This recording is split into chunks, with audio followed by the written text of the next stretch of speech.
Drunk jokes, alcoholic jokes. Q. What is a drunk man's idea of a balanced diet?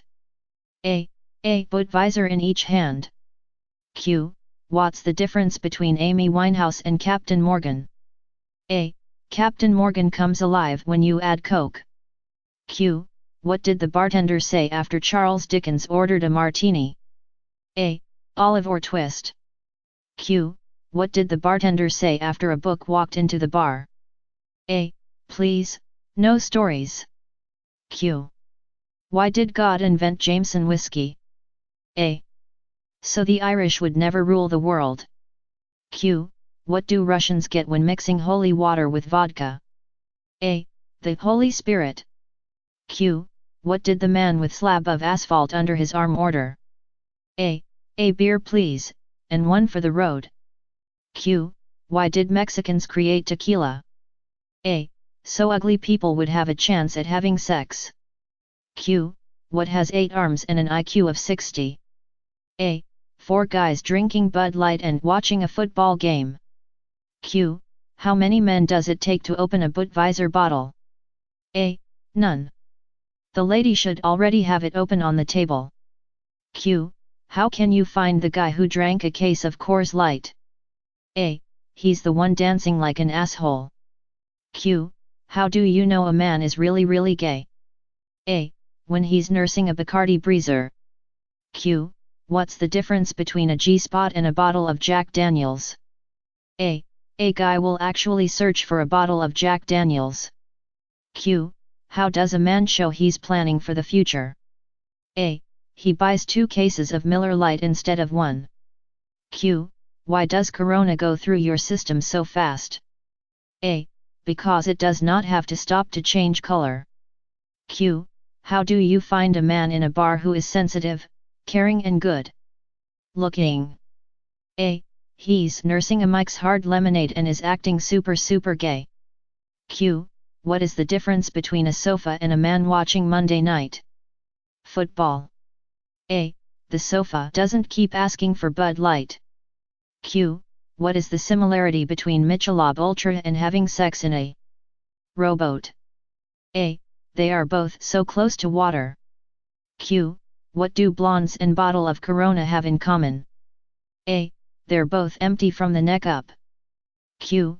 Why are men like coolers? A. Load them with Bud Light, and you can take them anywhere. Q. What does a shot of Everclear and a woman have in common? A. Both of them make men start talking nonsense. Q. Why don't Democrats drink? A. It interferes with their suffering. Q. Why do gynecologists only drink Pabst Blue Ribbon beer and Smirnoff vodka? A. Pabst smear. Q.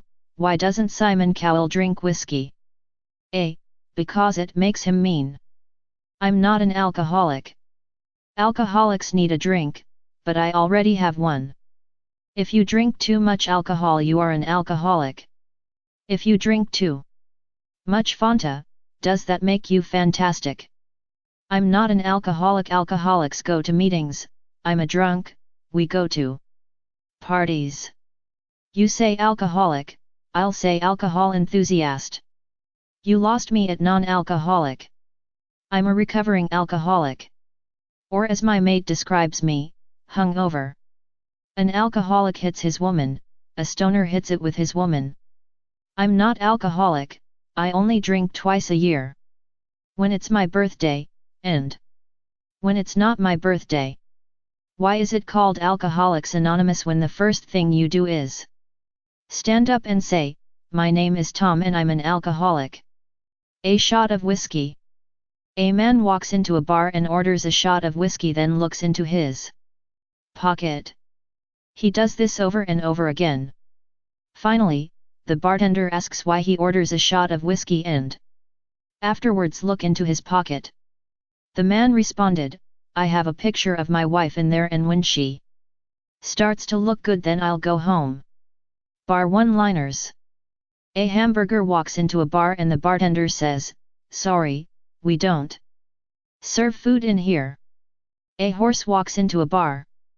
The bartender says, so, why the long face? A skeleton walks into a bar and says, "Gimme a beer, and a mop." A soccer ball walks into a bar. The bartender kicked him out. A magician walks down an alley and turns into a bar. A man walks into a bar. Ouch! You would have thought he would have seen it. A dyslexic guy walks into a bra. A neutron walks into a bar and orders a beer. The bartender sets the beer down and says, "For you, no charge." An Irishman walks out of a bar. Hey, it could happen. Homeless man.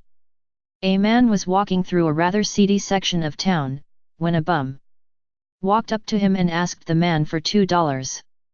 The man asked, "Will you buy booze?" The bum replied, "No." Then the man asked, "Will you gamble it away?" The bum said, "No." Then the man asked the bum, "Will you come home with me so my wife can see what happens to a man who doesn't drink or gamble?" Drunk driving. It seems a gentleman had too much alcohol at a party, was heading home, and was pulled over by a state trooper. Upon being tested, the fellow couldn't walk a straight line anymore. Then he could drive one, so the trooper wrote out a ticket and had just given it to the driver before an accident in the opposite lane took his attention to more important matters. The inebriated driver, figuring that the trooper wasn't coming back to him, drove home and went to bed. He was awakened in the morning by a knock at the door, created by two more state troopers. "Are you Mr. Johnson?" they asked. He admitted that he was. "Were you pulled over at Main Street last night for driving under the influence?" Again, the man admitted that was he. "And what did you do then?" the troopers asked. The man replied that he drove his car home and went to bed. "Where is your car now?" the troopers inquired. The man answered that it was in the garage. "May we see the car?" asked the troopers. The man answered, "Sure," and opened the garage. Inside the garage was the state trooper's car. Drunk husband. A wife was in bed with her lover when she heard her husband's key in the door. "Stay where you are," she said. "He's so drunk he won't even notice. You're in bed with me." Sure enough, the husband lurched into bed none the wiser, but a few minutes later, through a drunken haze, he saw 6 feet sticking out at the end of the bed. He turned to his wife, "Hey, there are 6 feet in this bed. There should only be 4. What's going on?" "Nonsense," said the wife. "You're so drunk you miscounted. Get out of bed and try again. You can see better from over there." The husband climbed out of bed and counted. 1, 2, 3, 4. "You're right, you know. Wino." The drunken wino was stumbling down the street with 1 foot on the curb and 1 foot in the gutter. A cop pulled up and said, "I've got to take you in, sir. You're obviously drunk." The wasted wino asked, "Ossifer, are ya absolutely sure I'm drunk?" "Yeah, buddy, I'm sure," said the copper. "Let's go." Obviously relieved, the wino said, "That's a relief, I thought I was a cripple." Police patrol. From the state where drunk driving is considered a sport, comes this absolutely true story. Recently a routine police patrol parked outside a bar in Fort Worth, Texas. After last call the officer noticed a man leaving the bar so intoxicated that he could barely walk. The man stumbled around the parking lot for a few minutes, with the officer quietly observing. After what seemed an eternity in which he tried his keys on 5 different vehicles, the man managed to find his truck and trailer and fall into it. He sat there for a few minutes as a number of other patrons left the bar and drove off. Finally, he got into the car and started the engine, switched the wipers on and off. It was a fine, dry summer night, flicked the blinkers on and off a couple of times, honked the horn and then switched on the lights. He moved the vehicle forward a few inches, reversed a little and then remained still for a few more minutes as some more of the other patrons' vehicles left. Finally, when his was the only car left in the parking lot, he pulled out and drove slowly down the road. The police officer, having waited patiently all this time, now started up his patrol car, put on the flashing lights, promptly pulled the man over and administered a breathalyzer test. To his amazement, the breathalyzer indicated no evidence that the man had consumed any alcohol at all. Dumbfounded, the officer said, "I'll have to ask you to accompany me to the police station. This breathalyzer equipment must be broken." "I seriously doubt it," said the truly proud hillbilly. "Tonight I'm the designated decoy." Worms. A father was trying to teach his young son the evils of alcohol. He put one worm in a glass of water and another worm in a glass of whiskey. The worm in the water lived, while the one in whiskey curled up and died.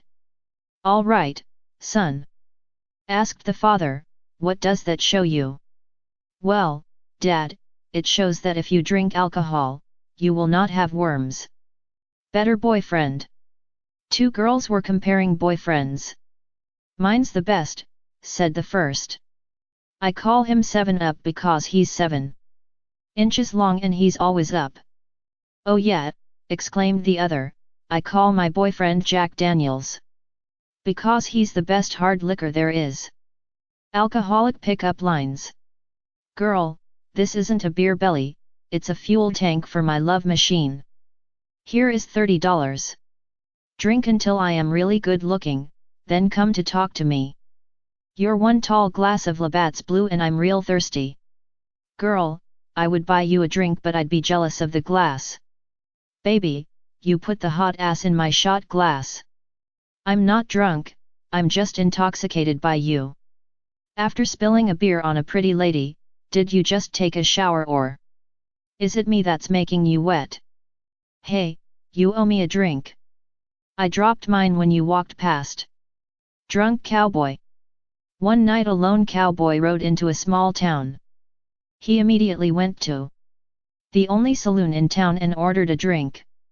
While drinking he asked the bartender if there was a room and any women around. The bartender told him he had a room for rent and then glanced over to his friends drinking. At another table they decided to play a joke on the cowboy. As the evening drug on, the cowboy became very drunk but was still asking about a woman. Finally the bartender sent his friends upstairs on a mission. And they returned shortly. Then the bartender told the cowboy that they only had one woman there but she was upstairs waiting on him. The bartender's friends had carried a blow-up doll upstairs and placed her in his bed. At this point the cowboy bid everyone good night and slowly climbed the stairs. Filled with anticipation he approached the room and went inside as the men downstairs listened with great interest. After a few moments, they heard the bed springs squeaking and moans of pleasure. Coming from the room they roared with laughter. Then everything was quiet. Not being able to sleep with anticipation of the coming morning, the men decided to play poker through the night and await the man coming down the next morning. As he came down the stairs, they noticed a strange look on his face. They asked, "Well, cowboy, how was the woman?" He hesitated, then answered, "Man, that was the best piece of ass I ever had, but the strangest thing happened. After I screwed her I bit her on the titty and she farted and flew out the window and I haven't seen her since."